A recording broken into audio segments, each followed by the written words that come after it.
जो इटरीसम्म आइपुगेको त रिल्स हालिसकेको थिएँ। अब हामी लाग्दैछौँ बारा क्षेत्रतिर। टोटोहरू जाँदो रहेछ होइन, टोटोमा चढेर हामी चाहिँ गयौँ है। अनि आन्टीहरू चाहिँ पछि पछि आउनु हुँदै थियो। कति रमाइलो बाटो, पहाडको एरिया, रमाइलो चाहिँ बाटो। हेर्दै जानुहोस् है अगाडि।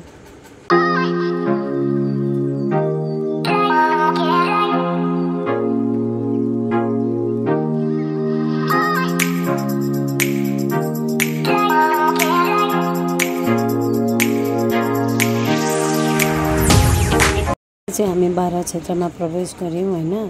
तर यहाँको भिडियो चाहिँ सबै म्युट हुन्छ, कारण भजन बजिरहेको थियो नि त त्यहाँनिर।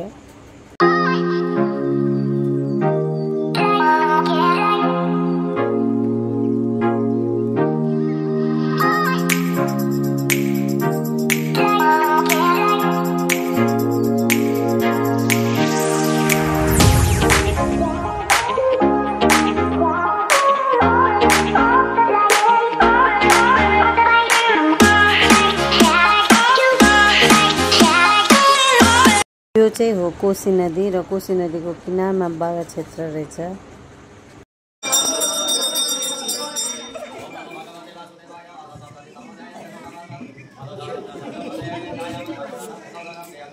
तान्नु खोजेको होइन त्यो मङ्कीले।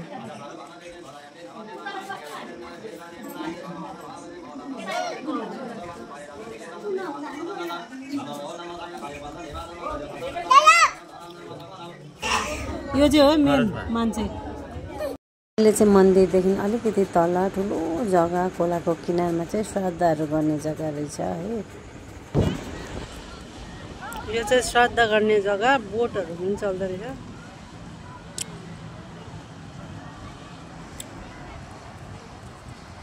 यहाँ चाहिँ मान्छेले श्राद्धहरू गर्नुहुँदो रहेछ है।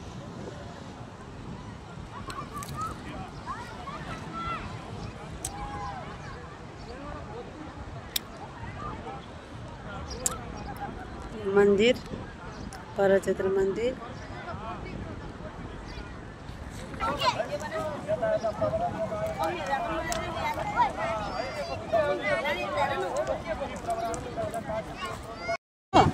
कोका अनि कौशिकी यो गाई उभिएको जग्गामा नि यो सङ्गमको पानीमा चाहिँ नुहाउनु पर्छ अरे।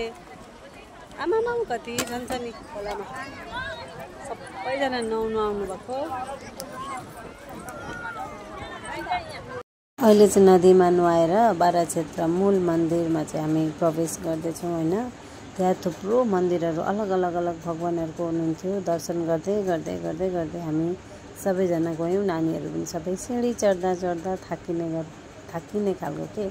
अनि धरतीको पहिलो धर्म क्षेत्र, धरतीको पहिलो मन्दिर भनिँदो रहेछ बारा क्षेत्रलाई। बारा भगवान आफ्नो दारामा पृथ्वीलाई लिएर बचाउनु भएको थियो होइन। बारा भगवानको जय होस्, सबैलाई रक्षा गरून् बारा भगवानले। दर्शन गर्नु होला यो भिडियो मार्फत भए पनि जो जानु पाउनु भएको छैन होइन। अनि दर्शन गरियो, राम्ररी मजाले दर्शन गरियो। यहाँ चाहिँ नेपालको घाम यति बेसी, घाम बेसी भएर हिँड्न नसकेर हामी आमा छोरी चाहिँ बसेका छौँ। हुनु त बदमासी नगर्नुपर्ने मन्दिरमा होइन, तर मलाई यस्तो लाग्यो कि पहिलो उत्पत्ति भएको बारा क्षेत्रको यो मन्दिर चाहिँ देखाउनुपर्छ भनेर लुकी चोरी भिडियो गर्दै थिएँ। पण्डितजीले मलाई मना गरिदिनु भयो। अनि बाहिर निस्केर चाहिँ अनि सबै यो आश्रम पनि छ त्यहाँनिर होइन। अनि लाखबत्ती जलाउने जग्गा, सबै सुविधा भएको मन्दिर। मतलब कसैले एउटा पुराण लाउन पनि साह्रै सजिलो हुने खालको मन्दिर रहेछ त्यहाँ। दर्शन गरिसके पछाडि छेउमा त्यहाँ झोलुङ्गे पुल थियो होइन। निकै लामो, खै कति मिटर थियो त्यो त पढ्न सकिनँ, तर धेरै लामो थियो। अनि डरलाग्दो पनि थियो, मजा पनि आयो, हावा सरर चल्ने। पूजा गरिसकेर एकछिन घुम्न गइसकेपछि बादमा चाहिँ यहाँ लाखबत्ती जलाउने बेला भएर हामी सबैजना आएर भजन कीर्तन गर्दै लाखबत्तीको तयारीमा लागेको थियौँ। यहाँ धेरै जान्ने बुढापाका मानिसहरू सबै सिकाउँदै गर्नुहुँदै थियो। हामी सबैजना भएर पूजापाठ गर्दैथ्यौँ होइन। अनि लाखबत्ती जलाउनुभन्दा अगाडि पनि धेरै नियमहरू हुने रहेछ है। अनि त्यस्तो नियम चाहिँ देखिएको पनि थिएन। अनि फेरि यो पुराणमै दुईजना बहिनीहरूको गुन्यु चोलो पनि थियो नि त। अनि त्यसको पनि यहाँ अलिअलि पूजा हुँदो रहेछ। अब मन्दिरबाट लगेको टिकाहरू लगाइदिनु शुभ हुन्छ भनेर चाहिँ मन्दिरमै पूजाहरू गरेर राखेको टिकाहरू बोकेर चाहिँ त्यो गुन्यु चोलो भएको बुनुहरूलाई लगाइदिने निर्णय भएको हुनाले त्यो कार्यक्रम पनि यहाँ चल्दै थियो। अनि हेर्नुहोस् न, भजन गाउँदाखेरि अब सुनाउन मिल्दैन होइन, त्यही कारण साइलेन्ट गर्नुपर्छ।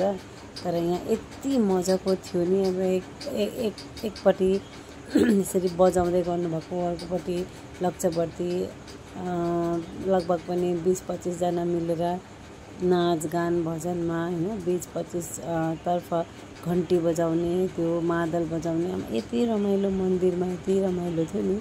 अनि यी चाहिँ मेरी आन्टी हुन्, जसले चाहिँ हामीलाई बोलाउनु भएको पुराणमा होइन। उहाँको श्रीमान पनि हाम्रो अङ्कल पनि खस्नु भएको छ। अनि आन्टीको उता माइतको आमा बाबा पनि हुनुहुन्न होइन। अनि त्यही भएर चाहिँ आन्टीले सबैको आत्माको शान्तिको लागि यो पुराण राख्नु भएको थियो, सप्त पुराण। त्यसैले हामीलाई पनि बोलाउनु भएको थियो। अनि त्यही भएर पनि भ्याइ नभ्याइ हुने जीवनमा पनि अलिकति समय निकालेर भए पनि यसो धर्मस्थलमा जानै पर्छ भनेर हामी गएको है।